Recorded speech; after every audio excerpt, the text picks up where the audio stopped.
Hey everybody, in this video we're going to look at a study that was published in the New England Journal of Medicine in April of 2022.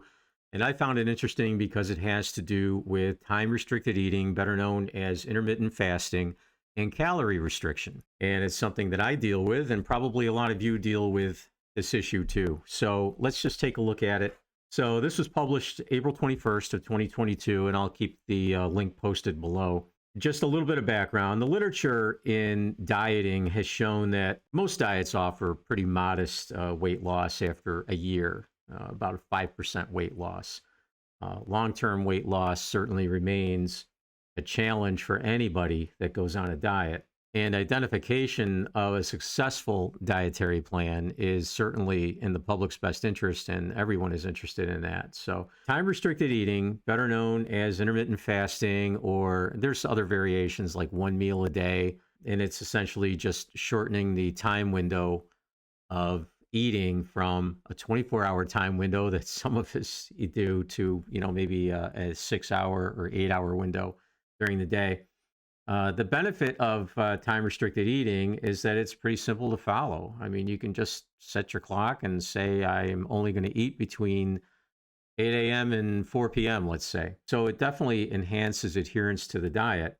Now, there's been observational studies in the past that show that eating meals later in the day may be associated with weight gain.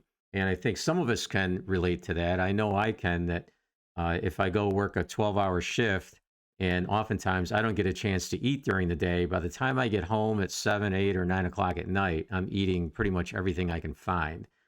And that's never led to a good result as far as weight loss in my case. There's been several pilot clinical studies that have shown that time-restricted eating resulted in a reduction over time in body weight and fat mass in obese patients.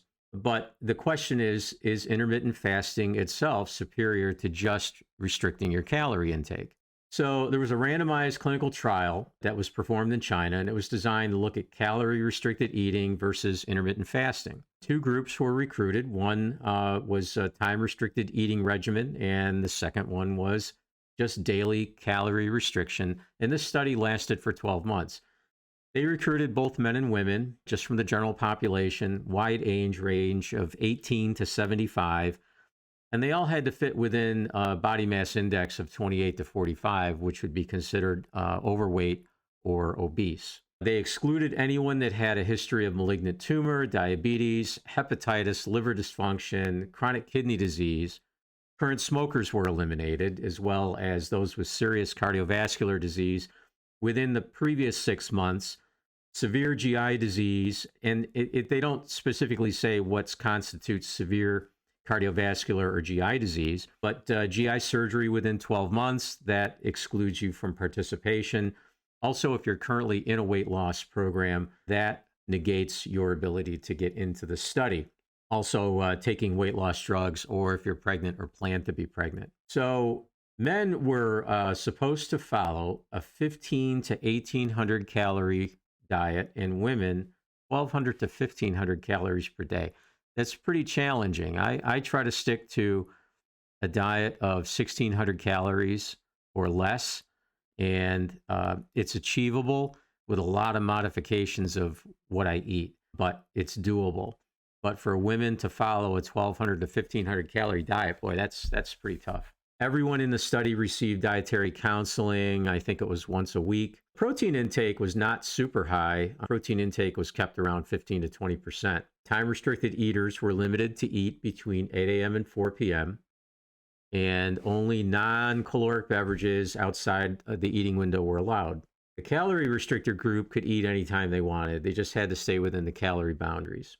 Participants had to weigh their food to make sure they stayed within the guidelines. Boy, that's something I've done. I downloaded the MyFitnessPal app and downloaded that and tracked everything that I ate for a year. And I mean, it resulted in a pretty significant weight loss for me, and without really a lot of loss of lean muscle mass. Participants, of course, had to weigh their food. As we said, they had to keep a log and photograph their food.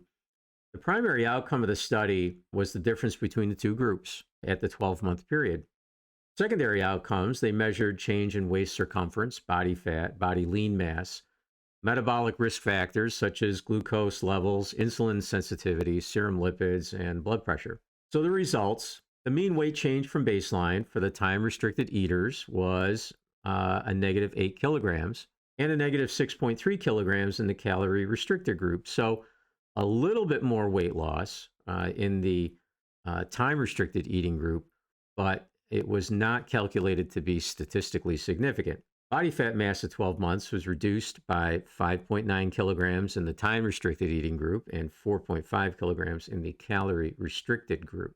So again, a little bit of a better body fat mass loss in the time-restricted group, but not statistically significant. Both groups lost similar amounts of lean mass, abdominal visceral fat, subcutaneous fat, and liver fat. Also, both groups saw reduced blood pressures and similar fasting glucose levels and insulin resistance measurements. So the conclusion was that there was no significant difference in weight loss or body fat loss between time-restricted eating and calorie restriction. So I'm curious to know if any of you have endeavored to do either time-restricted eating or just simply watch your calorie intake and what your experience was.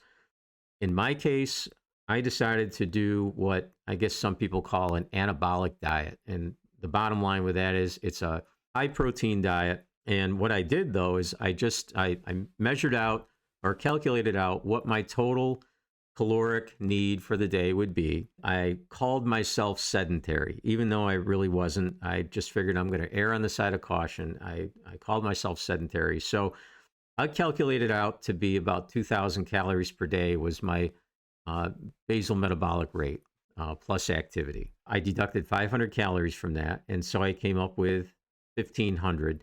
I did a little bit of tweaking, and so I think I came up with 1,582. So that was my calorie goal for the day, every day. And from there, I calculated out what my protein intake should be based upon roughly a gram of protein per kilogram of lean body mass. And I just simply followed those two parameters. I made sure that I hit my protein goal every day, and I made sure that I stayed under my calorie goal every day.